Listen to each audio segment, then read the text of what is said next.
बेहे औरत, अब बोलती क्यों बंद हो गई तेरी? गंदे काम करते हैं तो तेरे को शर्म नहीं आई? हे मेरे राम जी, मेरी तो किस्मत ही फूट गई जब से तू मेरी जिंदगी में आई है। क्या हुआ माँ?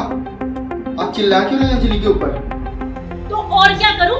आरती उतारूं इस धंधे वाली की? माँ कम से कम ऐसे तो मत बात करो आप उससे। क्यों ना बोलूं?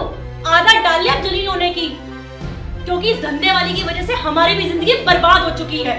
माँ अंजलि नाम है उसका, आज के बाद इसके लिए सब कभी इस्तेमाल मत करना आप। अब तू इस धंधे वाली की वजह से अपनी माँ से इस तरीके से बात करेगा? ये लड़की चली जा उस नरक में जहाँ से तू आई थी। माँ आखिरी बार कह रहा हूँ मैं आपसे, मैं अंजलि के लिए ऐसी सब बर्दाश्त नहीं करूंगा। रुला दिया ना आपने उसे। अंजलि जय जगदीश हरे स्वामी, जय जगदीश हरे। तेरी हिम्मत कैसे हुई मेरे मंदिर में आने की और मेरे भगवान को अपने गंदे हाथों से छूने की? मम्मी जी कैसी बातें कर रही हैं आप? मेरे घर में तू जैसी घटिया औरत रह रही है, क्या ये काफी नहीं है जो मेरे पूजा घर में आके उसे भी अपवित्र कर दिया? मम्मी जी आप भगवान में तेरा मेरा कैसे कर सकती हैं? भगवान तो सबके है ना। भगवान तेरी जैसी अपवित्र औरतों के नहीं हो सकते। तुझे मैं अपने बेटे के कारण झेल रही हूँ, नहीं तो तुझ जैसी औरतों को मैं चप्पल मार के घर से बाहर निकाल दूँ, समझी? दूर रह मेरे भगवान से और निकल यहाँ से।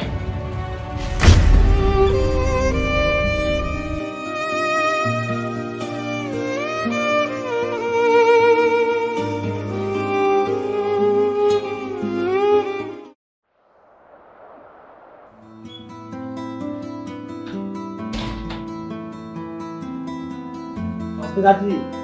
अरे नमस्ते अजीत बेटा, कैसे आना हुआ? वो बड़े भाई की शादी थी ना, तो उनकी शादी का कार्ड लेके आया था। अच्छा भैया नमस्ते, कैसे हैं आप?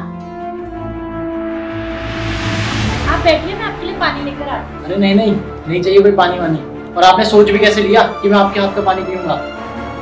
चाची जी आप होंगी महान जो बदनाम गलियों में रहने वालों को अपने घर में रख लेती हैं। हमसे नहीं होता ये सब। ये रिश्तेदारी के नाते कार्ड रख के जा रहा हूँ और आपसे हाथ जोड़ के विनती है कि इस शादी में मत आइएगा, इससे आपकी भी इज्जत बनी रहेगी और हमारी भी।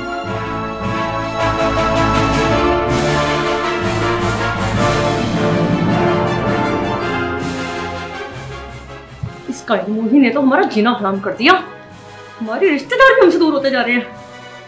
कुछ तो करना पड़ेगा इसका, मुझे करती हूँ।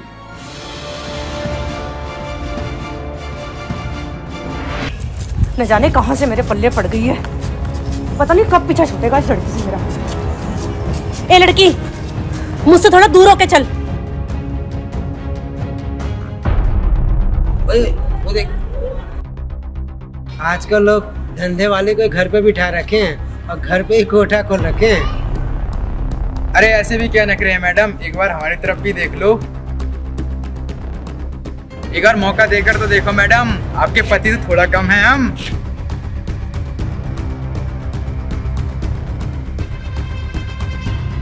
अरे मैडम जाते अपना रेट तो बताती जाओ ताकि हम डील कर सके।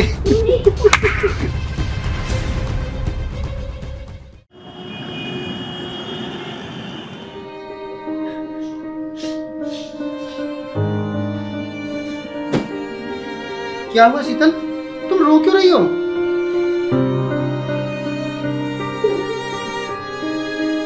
आखिर बताओ कि बात क्या है, रो क्यों रही हो तुम? अरे मैडम जाते अपना रेट तो बताती जाओ ताकि हम डील कर सके। करण, इससे अच्छा तो हम शादी ना करते। मैंने तुमसे पहले ही कहा था कि मुझसे शादी करने के बाद तुम्हारी और तुम्हारे परिवार की जिंदगी नरक बन जाएगी, पर तुमने मेरी एक नहीं सुनी। देखो ना अब क्या हो गया, तुम्हें और तुम्हारी मम्मी को मेरी वजह से कितना कुछ सुनना पड़ रहा है। करण, इससे अच्छा तो हम अलग ही हो जाते हैं। पागलों वाली बातें मत करो अंजलि, देखना एक दिन सब कुछ ठीक हो जाएगा, बस थोड़ा टाइम लगेगा। और हाँ, ऐसे टाइम पे ना हमें मुसीबतों से लड़ना चाहिए, ना कि उनसे दूर भागना चाहिए। एक दिन सब कुछ अच्छा होगा और हम खुशहाल जिंदगी जिएंगे। पता नहीं इस धंधे वाले ने मेरे बेटे करण पे क्या जादू कर दिया है, लगता है मुझे कुछ करना पड़ेगा। अरे अंजलि, तुम्हें उठना नहीं है क्या? अरे अंजलि, तुम्हें तो बहुत जोर से बुखार है। तुम एक काम करो, रेस्ट करो, और आज तुम घर का कोई भी काम नहीं करोगे, समझी? मैं बाहर जाकर डॉक्टर को बोलता हूँ, वो घर पे आके तुम्हें दवा दे जाएगा। ठीक है, आराम।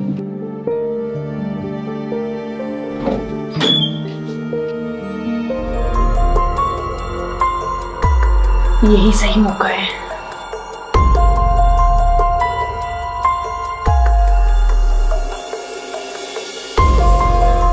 मेरा और मेरे बेटे का चैन हराम करके खुद कितने आराम से सो रही है, पर मैं ये बर्दाश्त नहीं कर सकती।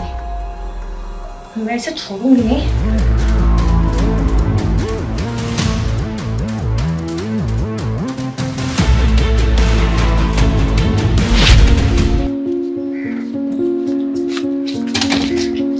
ओह शिट, मेरा पर्स तो ऊपर ही रह गया।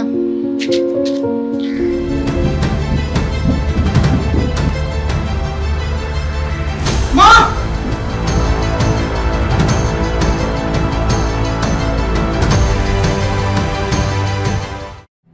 अंजलि, तुम ठीक तो हो ना?